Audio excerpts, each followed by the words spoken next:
کیا نبی کے زمانے میں ہماری ضرورت تھی؟ اگر ہوتی تو اللہ رب العزت ضرور ہمیں پیدا کرتا۔ کیا اس طرح کی خواہش، کیا اس طرح کی آرزو کہ کاش میں نبی کے زمانے میں ہوتا تو بہتر ہوتا، کرنا جائز ہے؟ آج سنیے اس ویڈیو میں، آپ کو اس کا جواب آسانی سے مل جائے گا۔ ایک مرتبہ کی بات ہے، ہم اپنے دوستوں کے ساتھ ایک مسجد میں بیٹھے ہوئے تھے۔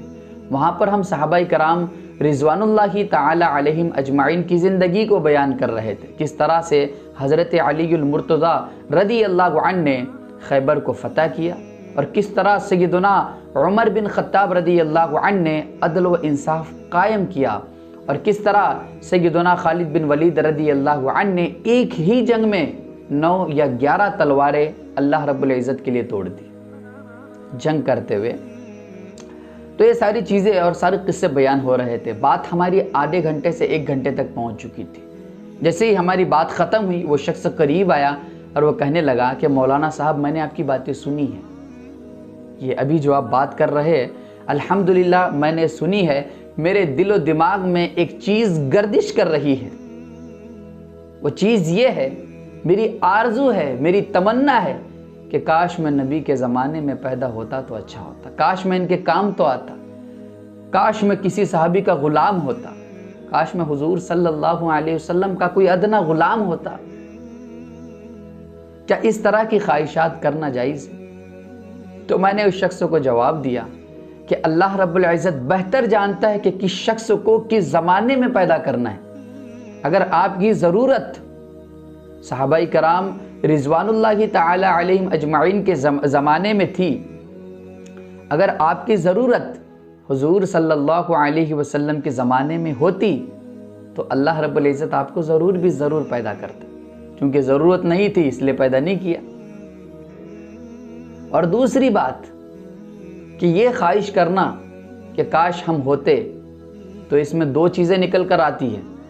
یا تو ہم حضور صلی اللہ علیہ وسلم کے ماننے والوں میں سے ہوتے تو یہ ہمارے لیے بہتر ہوتا، اور اگر مان لو خدا نخواستہ حضور کے زمانے میں پیدا ہوتے، اور اگر ابو جہل کے گھر میں پیدا ہوتے یا مشرکین کے گھر میں پیدا ہوتے جنہوں نے اسلام قبول نہیں کیا، یا منافقین کے زمانے میں پیدا ہوتے جنہوں نے اسلام تو قبول کر لیا ہے لیکن وہ زندگی بھر اسی خواہش میں اور کوشش میں رہے کہ اسلام بدنام ہو۔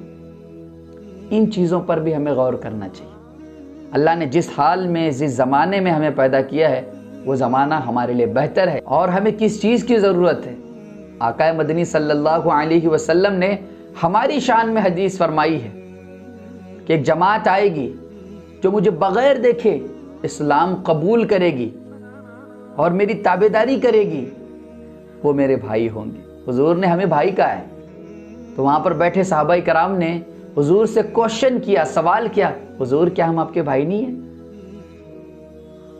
حضور صلی اللہ علیہ وسلم نے جواب دیا، میرے صحابہ، تم تو میرے اصحاب ہو، تم تو میرے ساتھی ہو، وہ جو لوگ مجھے بغیر دیکھے ایمان کی روشنی میں آئیں گے وہ میرے بھائی ہوں گے۔ ہائے ہائے، حضور نے ہمیں اپنا بھائی کہا ہے، تو ہمیں یہ چاہیے کہ ہم زیادہ سے زیادہ اللہ اور اس کے رسول کی تابعداری کریں، اور یہ خواہش کرنا کہ کاش میں نبی کے زمانے میں ہوتا تو اچھا ہوتا، میرے لیے بہتر ہوتا۔ تو اللہ رب العزت کے تخلیق پر کہیں نہ کہیں ہم شک کر رہے ہیں۔ ہماری ضرورت نہیں تھی، اللہ نے ہمیں پیدا نہیں کیا، اب ہماری ضرورت یہاں پر ہے، یہاں پر وہ کام کرے جو صحابہ کرام رضوان اللہ تعالی علیہم اجمعین نے حضور کی صحبت میں رہ کر کیا کرے۔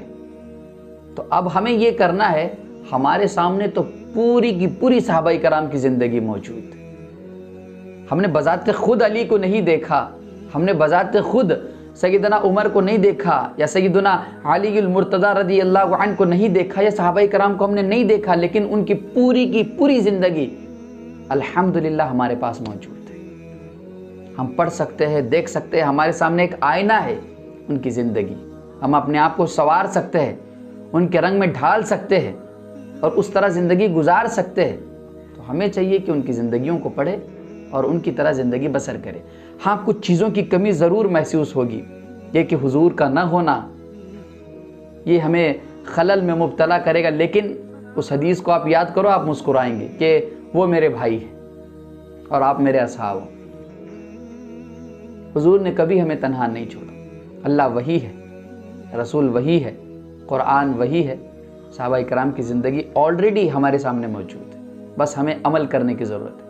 اللہ پاک سے دعا ہے کہ اللہ پاک ہم تمام کی جائز خواہشات کو مکمل کرے اور ہمیں صحیح سالم ایمان پر چلنے کی توفیق نصیب فرمائے۔ وآخر دعوانا ان الحمدللہ رب العالمین۔ Cüretin yegane sahibi sensin. Zalimlerle mücadele etmek için beni güçsüz bırakma. Amin.